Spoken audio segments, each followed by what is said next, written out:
Assalamualaikum warahmatullahi wabarakatuh. Mudah-mudahan apa yang saya sampaikan ini memperjelas dan memperteguh perjuangan kita semakin kuat untuk merungkatkan Pak Alawi. Karena saya mendapatkan doktrin-doktrin ini dari guru saya dulu, dan ini isinya bagaimana untuk menjadi seorang Alawiyin sejati itu di sini nih. Jadi Alawiyin itu harus bagaimana, semua tertulis di sini. Dan bagi kita yang orang Nusantara mungkin mendengarnya jealous, karena di sini ada hal-hal yang krusial. Artinya mereka mengunggulkan diri, rasis lah gampangnya udah. Nanti untuk lebih jelasnya akan kami bacakan. Ini dibikin oleh Rabita Alawiyah ya? Robit ini di sumbernya majalah Robitoh Juz 8 jilid 1 bulan Rabiul Awal 1347 Hijrah. Dan ini resmi dari Robitoh Alawiyah.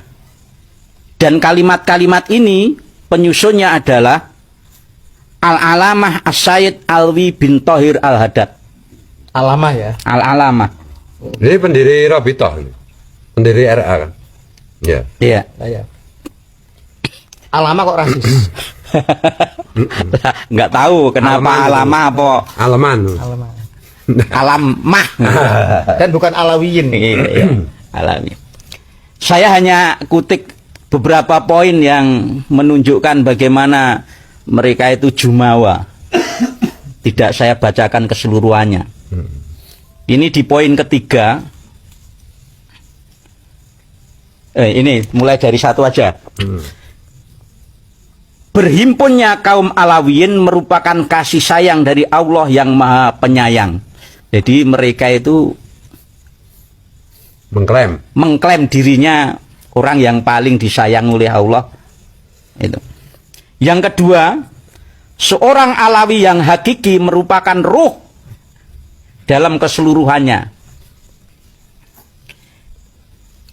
Yang ketiga, jika seorang Alawi menentang para pendahulunya, maka ia kehilangan akhlak dan perbuatan baiknya. Ini jadi jangan heran kalau seluruh Alawi mulai kakek-kakek sampai cicit-cicit yang sekarang nggak mungkin berani menentang leluhur Alawi yang dahulu. Entah benar entah salah. Entah salah, tidak boleh menentang. Gitu. Ini karena doktrinnya sudah seperti itu. Saya lanjutkan. Jika saja kaum Alawiyin tidak berpegang teguh dengan pegangan kafaah, ini yang menjadi problem kita ini, maka sudah jatuh akhlak mereka sejak dahulu. Nah ini yang kita sering paling rasis ini. Jadi seorang Alawiyin harus memegang. Sebenarnya tidak masalah kafaah ini, hukum Islam kita juga kalau mengadakan pernikahan itu harus kafaah itu memang salah satu pertimbangan. Tapi yang salah itu kafaah itu ditafsirkan oleh mereka. Kalau seorang Habib harus menikahi Syarifah, Habibah itu. Kalau tidak berarti tidak kafaah. Kalau sampai Habibah itu dikawini oleh pribumi, maka itu zina. Wah, zina dosa besar. Bahkan andai kata dosanya itu, andai kata bisa mengembalikan keperawanannya saja, tidak cukup untuk menebus dosanya. Ini paling blegedes. Kalau nggak salah harus minta maaf ke seluruh leluhur dan Bani Alawi seluruhnya. Karena ini sudah menjadi rahasia umum ini tentang doktrin kafaah yang ditafsirkan menurut kehendak mereka sendiri. Kita tahu kok kafaah itu yang bagaimana, tapi menurut mereka ya itu kafaah. Terus selanjutnya yang saya Poin yang ke-10. Kekayaan kaum Alawiyin di Jawa akan kembali menjadi kemiskinan yang parah dan bercerai-berai selama mereka tidak memelihara pagar agama dan tolong-menolong di antara Alawiyin. Ini. Jadi dari sini saja sebenarnya Jawa seolah-olah memang ladang sumber kehidupan dan kemakmuran bagi kaum Alawiyin. Sampai dituangkan di dalam doktrin ajaran di antara Alawiyin sendiri. Dan menolong bukan untuk seluruh umat muslim atau tapi khusus Alawiyin. Jadi Alawiyin for Alawiyin kan gitu. Jadi ini mafia kayak saja teringat dekat father itu. Dan Vito Corleone. Iya. Jadi pokoknya yang ditolong itu keluarganya. Dan saya juga ingat ajaran sekte Yahudi kuno dulu. Jadi bahwa selain ras mereka itu boleh diapa-apain, tapi dalam satu ras harus kerjasama, harus kompak. Ini sama DNA Bani Alwi ini dengan Al Capone sama. Iya, sama. Iya, dan Vito Corleone itu kan inspirasinya Al Capone. Sama, jadi hasil kerja mereka di Jawa, mengeruk kekayaan orang Jawa, itu kalau tidak dimanfaatkan untuk saling menolong di antara mereka, maka oleh kata mereka tidak ada keberkahannya. Nah, pokoknya wong Jawa buru kebagian apa nih? Iya. Bagian dihapusi. Ya, oke. Ini yang ke-12 nih. Ini benar-benar sangat-sangat melecehkan saya sebagai orang dusun ini. Gimana? Jika seorang Alawi bercampur dengan orang dusun, ia akan menjadi beku dan membatu. Dan jika ia terlalu bercampur dengan orang-orang umum, maka ia akan menjadi terlalu longgar sehingga tak dapat menjadi kokoh sebagai seorang Alawiyin. Gendeng gak ini? Gendeng. Ya, sombong ya. Sombong.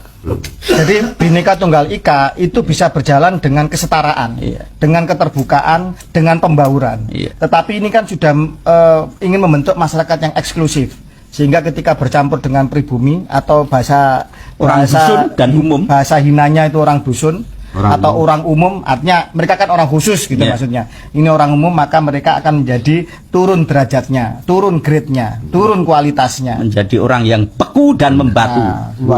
Dan ini juga bertentangan dengan ajaran Wali Songo. Betul. Yaitu wong urip kudu urap. Ya, betul. Itu bertentangan juga dengan ajarannya Rasulullah. Pasti. Ya, Rasulullah kan mengajarkan kesetaraan.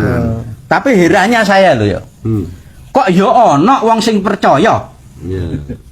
Logikanya di mana iki para muhibin? Mereka dianggap orang dusun, dianggap orang umum, yang dianggap orang rendahan, ahwal, yang boleh diinjak-injak, boleh ditipu, boleh dicuri anak perawannya. Honden and Inlander for Masya Allah. anjing dan pribumi dilarang masuk. Forbidden. Longgar itu kan pribumi harus yang longgar. Oh iya. Karena dia yang longgar. Ini saya teruskan ya. Lanjut. Nah ini lagi. Ini iming-iming bagi kaum muhibin. Makanya muhibinnya itu mesti paten karena sudah diiming-imingi di sini. Jika perasaan untuk membela kaum Alawiyin mengalir dalam tubuh seseorang, maka berilah kabar gembira bahwa mereka adalah orang-orang yang akan memperoleh keagungan dan kemuliaan. Ini. Maka pantesan menipu ini.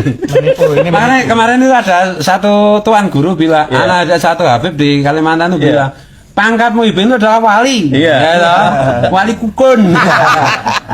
Kalau anakmu tak ambil jadi istri siri, terus nanti punya anak, nanti anak cucumu turunan Nabi. Ternyata turunan Yahudi. Turunan Yahudi ya. Yahudi ini kawi. Yahudi kawi lagi. Yahudi palsu. Ya Allah. Tapi heran saya dulu kok ya iso ya. nggak apa-apa. Ya, lebih baik terlambat daripada Wong tersesat tidak. selamanya. Sekarang bagaimana nggak tertarik wong kalau kita membela Alawi dijanjikan kemuliaan dan keagungan. Siapa sih nggak pengen? Oh, manusiawi kan. Padahal faktanya cuma dijadikan tidak. Tidak. Ini ya nih. Jadikan ketibal, jongos. Orang-orang Alawiyin akan mendapatkan manfaat dengan perhimpun, tetapi tolong menolong mereka akan memperoleh manfaat apabila tolong menolong mereka di antara kaum Alawiyin semakin kuat. Oh, ini jadi peneguhan lagi. Persatuan mereka memang kuat, satu sama lain saling support, saling bersatu. Sementara kita awake dhewe iki jarine meh merungkatkan mereka. Kadang-kadang ada friksi sedikit saja Urusan capres, padudon. Padahal Alawiyin dah doktrin mereka bersatu kuat, menafikan segala macam perbedaan dan friksi, karena persatuan mereka adalah sumber kekuatan untuk saling menolong dan meneguhkan kealawiyinnya. Kok ngene arep menang piye to? Dul. Ngaten Yai. Yeah. Berkali-kali mereka mengatakan Alawiyin. Ini udah kalimat pembodohan. Yeah. Alawiyin adalah anak cucu keturunan Ali. Iya. Kan apa jamaknya? Iya. Maka dalam mereka bukan keturunan Ali. Iya. Mereka keturunan Yuya. Iya. Yuyanya Fir'aun. Kan gitu. Jelas apa namanya mutasi genetiknya dari Mesir kok mereka. Dari keturunan itu. Nah, pertanyaannya kan sekarang begini, Nun Sewu. Ketika kemudian mereka mengatakan bahwa bersatu padu, ya ini adalah bagian dari apa persengkokolan jahat itu. Ya. Terus kemudian orang-orang kita pribumi yang hanya menjadi objek penderita. Nah, ini harus segera disadarkan dengan segala macam cara. Dan kita sebenarnya butuh negara atau tidak sih? Butuh NU atau tidak sih sebenarnya kita ini? Ini ya, harusnya itu kalau Habib ya sudah punya RA ya ke RA, jangan ke NU. NU itu kan keturunan Wali Songo, keturunan bangsa Nusantara. NU itu bintang 9, Wali Songo. Gitu. Piye? Gimana? Kita teruskan lagi. Teruskan. Semakin panas ini, makin terakhir Tapi baru sampai segini saja. Ini sudah sebenarnya itu Habib itu nggak pantas hidup di Indonesia. Kenapa? Karena melawan Pancasila, melawan Undang-Undang Dasar 45. Betul. Iya, melawan Bhinneka Tunggal Ika. Maka maksimal mereka hanya teriak NKRI harga mati. Tapi nggak ada di antara mereka yang berani teriak Bhinneka Tunggal Ika harga mati, Pancasila harga mati. Nggak ada. Iya, betul ya. Iya, jadi bangsat bagi saya kayak gitu. Betul. Lanjutkan. Biar semakin panas. Wis. Orang yang paling ragu terhadap gerakan yang diberkahi ini, gerakan yang diberkahi ini, apa itu gerakannya? Ar-Rabithah Alawiyah adalah orang yang bakhil, orang yang hina, orang yang mengaku-ngaku. Sedangkan orang yang paling terpercaya adalah orang yang percaya gerakan Alawiyin, dan itulah orang-orang yang mempunyai jiwa mulia, murah hati, dan tinggi cita-citanya. Wah, baik gendeng meneh iki. Ini namanya kecap nomor 1. Ini megalomania. Megalomania. Megalomania. Kesombongan yang hiperbolik, yang diulang-ulang. Makanya mereka tampilannya kan sombong terus. Jadi orang yang meragukan Rabithah Alawiyah ini termasuk orang yang hina. Ini kata mereka loh, bukan kata saya. Ini di tulisannya ini ada nih kalau mau lihat. Bukan kata saya. Jadi makanya gini, ini salah satu yang membuat Syekh Ali Surkati di zaman itu marah sama Rabithah Alawiyah karena apa? Ada perintah murid-murid Jamiatul Khair kalau nggak salah. Yang non Ba'alwi itu sebelum masuk kelas harus cium tangan ke murid-murid yang dari Ba'alwi. Yang dari Ba'alwi. Bahkan gurunya yang non Ba'alwi pun itu harus cium tangan ke muridnya yang Ba'alwi. Karena apa? Ya ini ternyata doktrin-doktrin kesombongan ini memang apa ya? Perlembaga di dalam suatu seruan yang resmi gitu. Dan gini, kadang-kadang pribumi itu kan tawadhu, bangsa Nusantara ini. Padahal ada pesan Rasulullah, sombong kepada orang sombong itu sodako. Iya. Itu loh. Jadi mereka sombong, kita sombongi mereka. Iya. Jadi gini, di dalam salah satu ulasan dan manuskrip dan kajian sejarah Profesor Dr. Agus Sunyoto, almarhum mantan ketua les bumi PBNU, mengatakan dulu orang Jawa atau orang Nusantara itu bangsa penakluk, bangsa yang ahli navigasi, jejaknya 60.000 tahun silam.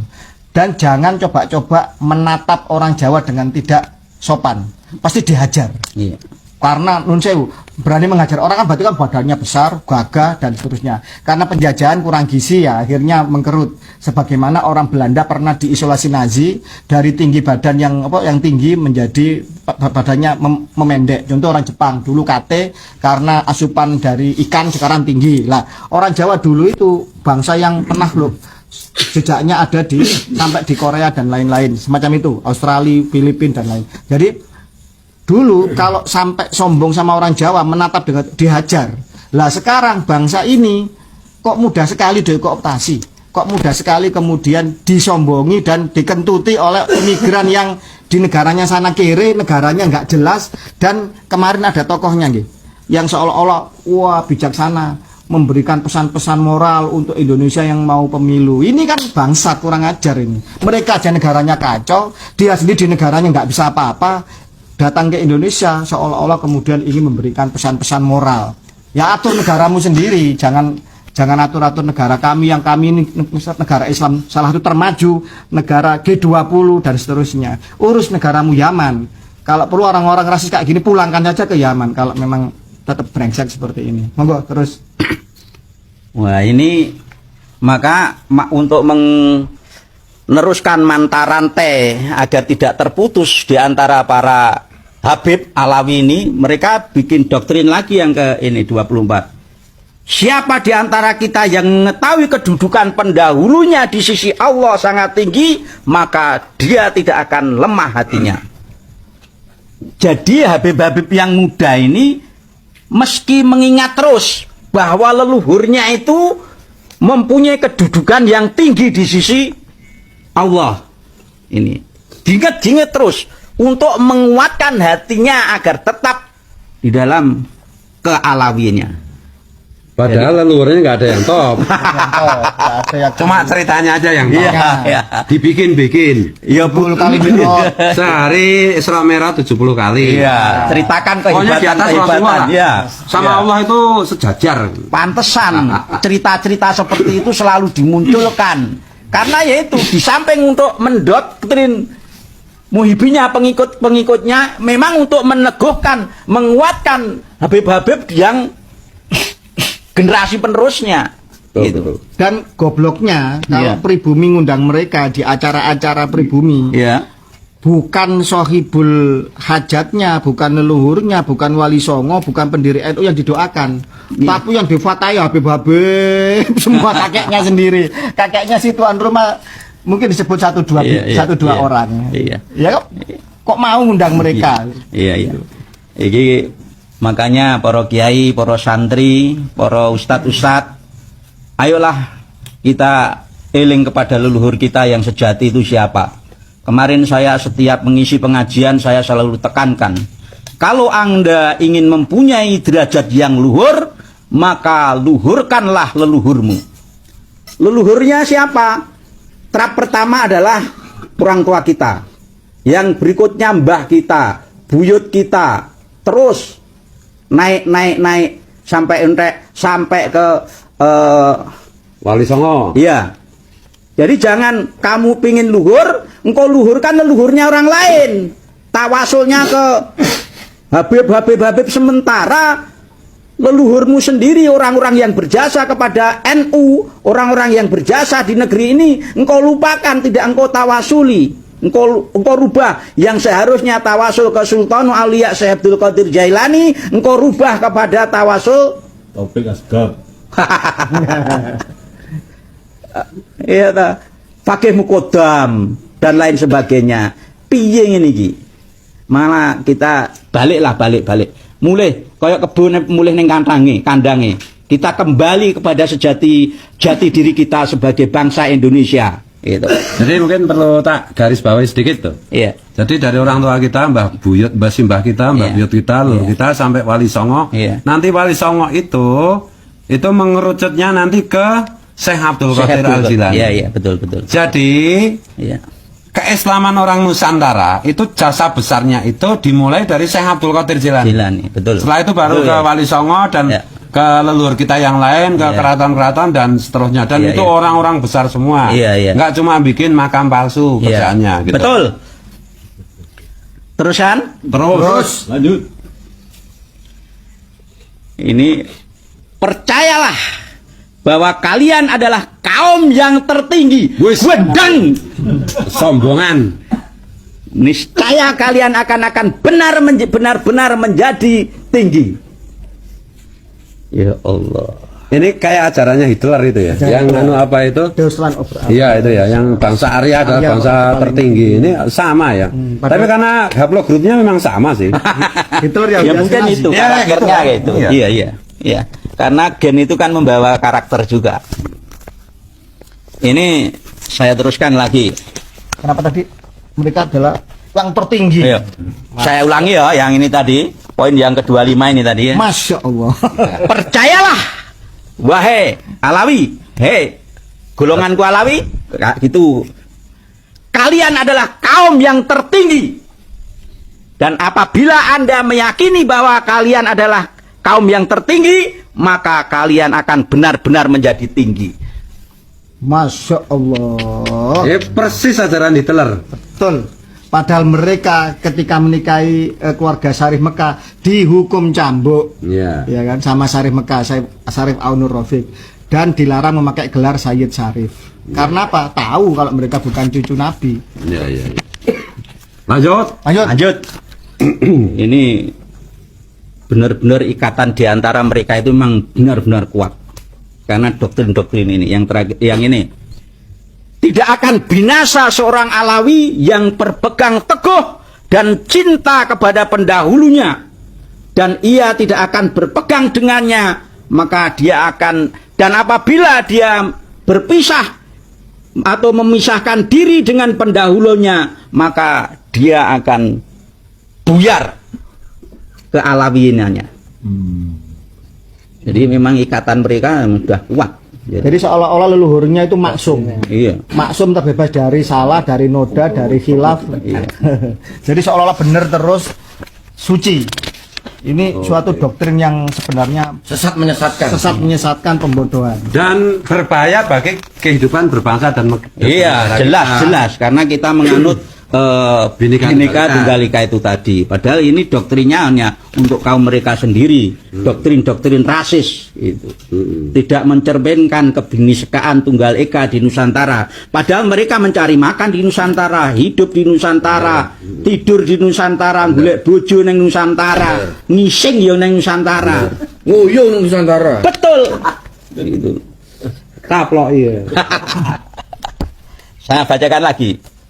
Siapa yang ragu dengan keberhasilan gerakan yang diberkahi ini, yaitu gerakan Robito, berarti ia telah tenggelam dalam persangkaan yang buruk terhadap Allah dan Rasulnya serta pendahulu-pendahulu yang soleh. Ya Allah. Jadi mereka menjual Allah, Iya. menjual Rasulullah, Doktrin. dan menjual salafus sholihin. Gitu. Memang mereka bakatnya memang jualan, makanya sebaiknya kembali ke jualan minyak wangi aja.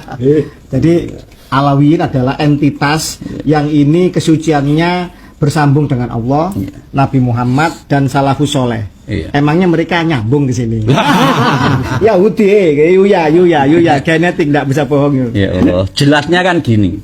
Pokoknya siapa saja yang meragukan Robitoh Alawiyah, cetak ya dia.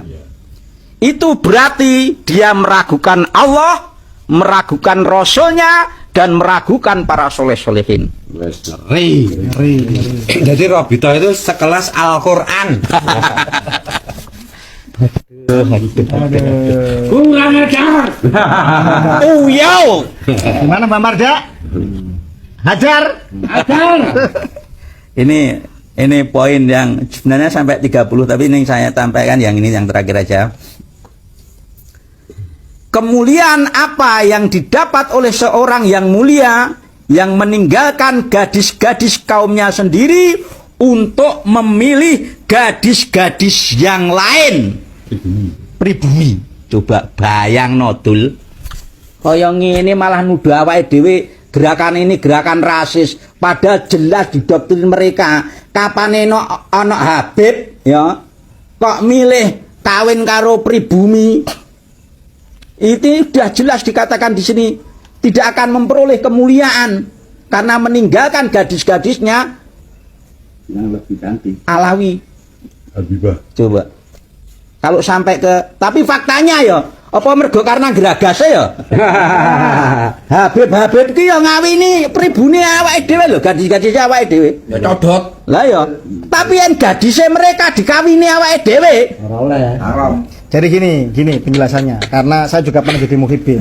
Istri pertama mereka, istri sahnya harus sesama Ba'alwi, harus Habibah. Istri pertamanya, istri sahnya. Kalau menikah di luar ini itu dikecam. Tetapi mereka sembunyi-sembunyi, siri ke pribumi, bosan dibuat, bosan diganti santrinya. Codot toh. Ya semacam itu. Itu namanya ideologi bebeisme.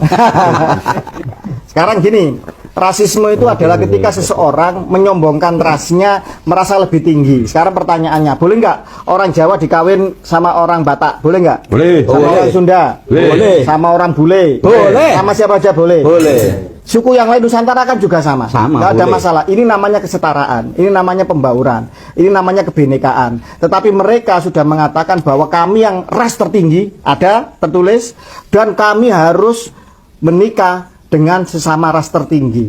Ini suatu kejahatan dan kebiadaban di Nusantara. Yang ini masih ada hingga Indonesia merdeka. Makanya ini adalah apa? Dusta di alam kemerdekaan. Iya. Sampai kapan kita benar-benar merdeka? Kalau kedustaan ini, kalau kebohongan ini, kalau rasisme ini masih menjangkiti dan menjadi virus di Nusantara. Bahaya ini. Harus segera diamputasi. Kalau nggak bisa disadarkan ya diamputasi. Setuju? Ini ajaran yang sesat menyesatkan, baik dalam perspektif agama Islam maupun perspektif kebangsaan. Setuju. Iya. Ya. Jadi ini pemerintah harus turun tangan dong, Iya. menertibkan itu. Kalau nggak mau Pancasila, nggak mau Bhinneka Tunggal Ika ya, yang nggak usah di sini. Iya betul. Kalau pemerintah atau penyelenggara negara ternyata diam saja membisu mereka yang telah dipilih oleh rakyat, makan dari pajaknya rakyat, digaji oleh pajaknya rakyat, mereka sama saja dengan mengkhianati ideologi bangsa Pancasila itu sendiri. Ya. Betul. Empat, tujuh. Ini ajaran-ajaran yang dalam bahasa itu bahaya laten untuk kebangsaan kita. Iya, betul. Saudara-saudara semua, karena ini dokumen yang sangat penting dan saya ingin menitipkan dokumen yang penting ini kepada beliau Gus Fuad untuk disimpan. Siap. Kalau nanti ada orang yang protes, itu gawe-gawe ini. Oke. Ini sumbernya jelas. Siap. Demikian, mudah-mudahan ini memberi kesadaran bagi kita semua. Amin. Ternyata benar-benar mereka itu rasis. Tapi maling teriak maling.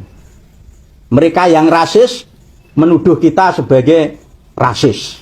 Mereka yang membegal nasab, mereka nuduh kita begal nasab. Yaitu maling teriak maling itu tadi. Dari saya cukup sekian, mudah-mudahan bermanfaat bagi kita semua. Amin. Assalamualaikum warahmatullahi wabarakatuh. Waalaikumsalam Ya, ya. warahmatullahi wabarakatuh. Luar biasa. Merdeka!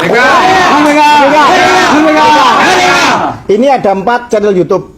Boleh diupload, disebarluaskan tanpa izin, tetapi harus memberikan tag bahwa ini dari sumber mana. Seluas-luasnya boleh disebarluaskan ke siapa saja. Bin Muhyiddin Semoga ini mencapai ke seluruh ruang kosong di seluruh penjuru bumi pertiwi Nusantara. Terima kasih. Wassalamualaikum warahmatullahi wabarakatuh. Salam sejahtera. Waalaikumsalam warahmatullahi wabarakatuh.